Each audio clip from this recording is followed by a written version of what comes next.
we are down to a best of one in this best of five series. It's going to be Blacklist International still against Onic Philippines down to a wire. Who gets to go home? Who gets to continue their run in the playoffs? Naisu, what are we expecting now? Honestly, I just feel like both teams are obviously going to lay it all on the line here.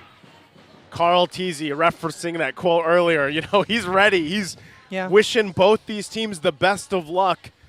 And, whether you're a part of the Sonics here or the Agents, both teams have battled it out up throughout the regular season. We know how rough it's been for both of them throughout the back and forth, and now they've gone back and forth in this first series to open up the playoffs here. Yeah, it's going to be a goodness to honest, typical of the metagame we've seen heading into the Season 12 playoffs, fight for the objectives.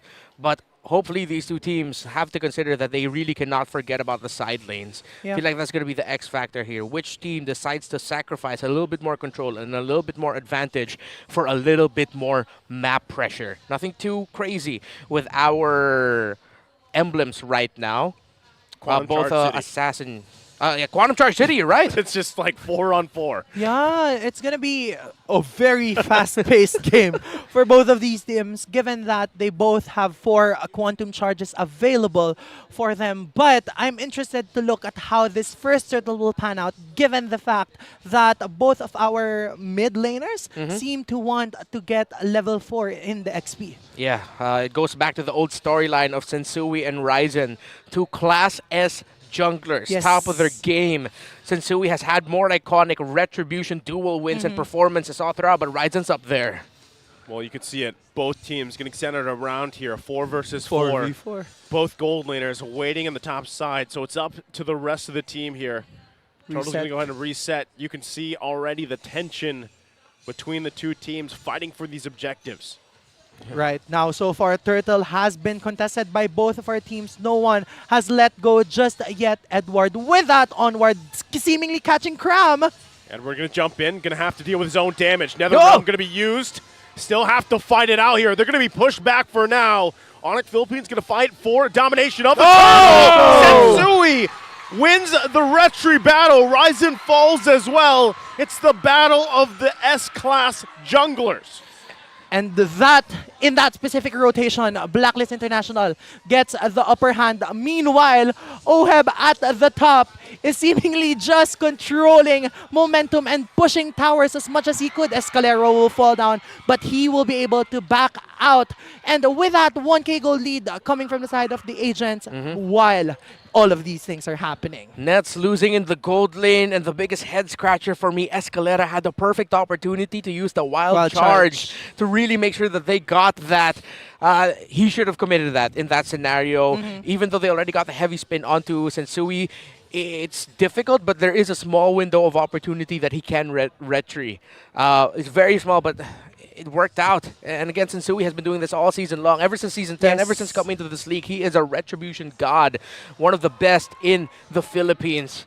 So Onic needs to really respect Sensui and apply more pressure when they can. Yes, and with that pressure comes Escalera's momentous wild charge casting as well as Ryzen's heavy spin. But so far, we haven't been seeing any of that just yet. Sensui still on the back lane, seemingly wanting to poke Escalera this Grok.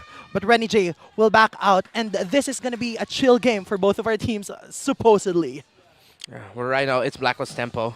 Onic are playing right into it. They're waiting a bit too much for the Turtles, a little bit too cautious. Where's the Escalera surprise wild charges that made him an MVP Grok in his return late into the season? Yeah, 12 seconds until the second turtle comes up. Sensui there on his purple buff. Meanwhile, the rest of the side of the Onic Philippines squad is positioning themselves here in the second turtle, so they have the upper hand in terms of control in this turtle. Turtle now up here. Sensui grabbing the buffs that he needs. And as we saw, Blacklist International guarding themselves a nice little lead here. They're going to go ahead and work with it. Circling Eagle to come down. They find more. Escalera could be in trouble here.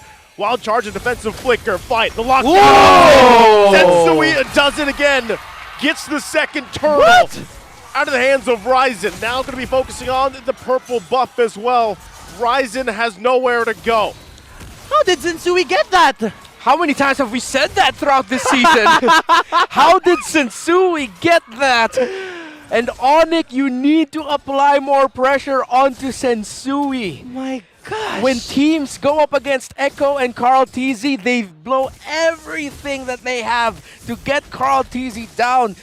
You can't just control Sensui, you have to bring him low or even take him out. What the heck?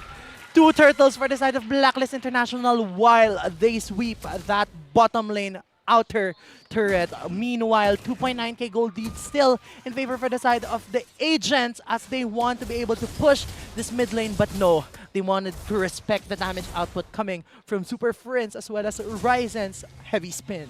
1,200 gold lead is the difference between OHEB and Nets right now, with Blacklist gold laner in the lead up to a Dominance Ice. You see here the difference in priorities. Dom Ice here for the Edith, and of course the Radiant Armor as well for Cram instead. So again, similar to earlier, this Diroth is going to be a little bit more utility because he's just there. Oh, no way. What? Mr. Worldwide. That's what he was going for. Escalera, though, going to get forced back. And this is, you know, honestly, this is just the fundamentals from Blacklist International. There's nothing fancy about it. It's just what you expect from these teams. It's very clean. Yeah. So Onic Philippines, you know, how do you disrupt this? And this could be it. Concealed play going to come through. Escalera finding OHEB. There's the response. Renegade with the Circling Eagle. Escalera, will he be able to escape? Once again, now OHEB avoiding the lockdown. Heavy spin not going to be utilized either. Escalera didn't have the wild charge there. Of course, we saw that him have to use it earlier for an escape when things got shaky down at the bottom lane.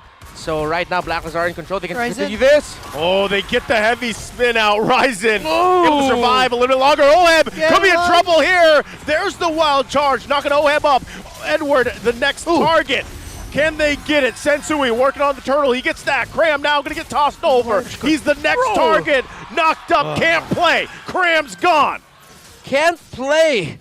That is the perfect statement. So much control coming from the side of Blacklist. How can you play when you can't even move? He really couldn't move. What was that? Chain crowd control coming from Edward. Wow. It was a trade after trade, but I think it was in the favor of Blacklist International, mostly because of the fact that they were able to secure all 3 turtles in this game. Onic still not at the end of the game because despite the 2.5k gold lead with the side of Blacklist International, they can make plays. They can make perfect setups for their teams. Oh, again, Escalera going to go for it. Yue survives, drags 3 with him, though. He will fall. Now Edward there. The rest of the team going to crash down, looking for the sandwich play. Renegade going to find Nets, but can't go forward. The turret still stands. Blacklist International now. Can they press it on? They look like they want to do it. Bringing him back. Now forcing him. Cram once again getting tossed over. Going to get trapped here to his death. Along with the turret falling. They keep it going. Blacklist International is out for blood. Onward again, cast it against Escalera, but he will be able to back out with that Wilderness Power of Guardian. And with that, Blacklist International has ballooned their lead into 5.1k gold lead in terms of economy. What do we have in the items? Okay, up to a golden staff already is the carry. Berserker's Fury Haskelass already on the way to the 3rd item is OHEB, and he does build it. The Great Dragon Spear in his hands, and the problem now for Onic is that Yue has a Lightning Truncheon. But Superfist is able to match that as well. And this is what we talked about. You mentioned it, Naisu. And we talked about it leading up to this game. It's not going to be flashy. It's not going to be fancy. It's honest to goodness. Just who can play better? And right now the answer to that is it's Blacklist International. Sticking to their conditions. And Onic, they'll just try to open up the map a little bit more, sending Nets up top. Oh, what the heck? Ooh, big play maneuver coming out here. Ryzen can't get away, even with a heavy spin. So the Lord in the hands of Blacklist International, they continue on. Taking out the jungler of Onic Philippines. Nets still on the top side, doing what he can. That tier 1 just about down.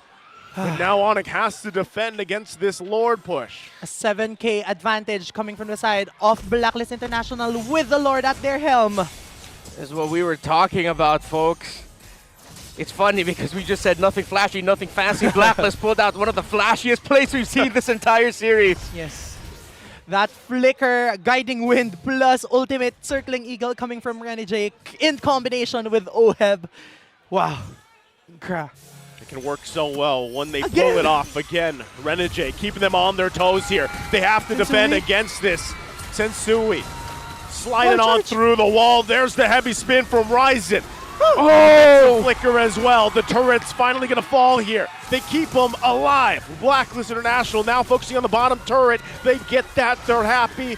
They make their way to the top lane. 9,000, 11 minutes.